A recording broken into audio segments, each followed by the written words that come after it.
അപ്പോൾ ഇത്രയും കുറഞ്ഞ സമയമേ ജയിലിൽ കിടക്കേണ്ടി വന്നുള്ളൂ. പക്ഷേ ആ സമയത്ത് ഇദ്ദേഹം അവിടെ ഒരു താരമായിരുന്നു. കാരണം തടവുകാരും ജയിൽ ഉദ്യോഗസ്ഥരും എല്ലാവരും വലിയ ആദരവോടാണ് ഈ പ്രതിയോട് പെരുമാറിയത്. കാരണം എല്ലാവർക്കും ഇയാളോട് വലിയ ബഹുമാനമായിരുന്നു. സ്വന്തം മകളെ കൊലപ്പെടുത്തിയവന് നിയമത്തിന് വിട്ടുകൊടുക്കാതെ സ്വന്തമായി നീതി നടപ്പാക്കിയ ഒരു മനുഷ്യൻ, ആ ഒരു യഥാർത്ഥ പിതാവ് എന്ന രീതിയിലാണ്.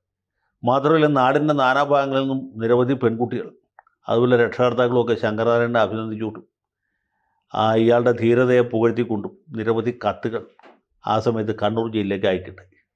ശങ്കരനാരായണൻ കണ്ണൂർ ജയിലിൻ്റെ മുറ്റത്ത് ഒരു പൂന്തോട്ടം ഉണ്ടാക്കി അവിടെ റോസച്ചെടികൾ നട്ടുപിടിപ്പിച്ചു എന്നൊക്കെ ആ സമയത്ത് പത്രത്തിൽ വായിച്ച ഓർമ്മ. ഏതായാലും കോടതി വെറുതെ വിട്ടതിന് ശേഷം ശങ്കരനാരായണൻ തൻ്റെ വീട്ടിലേക്ക് തിരിച്ചു വന്നു.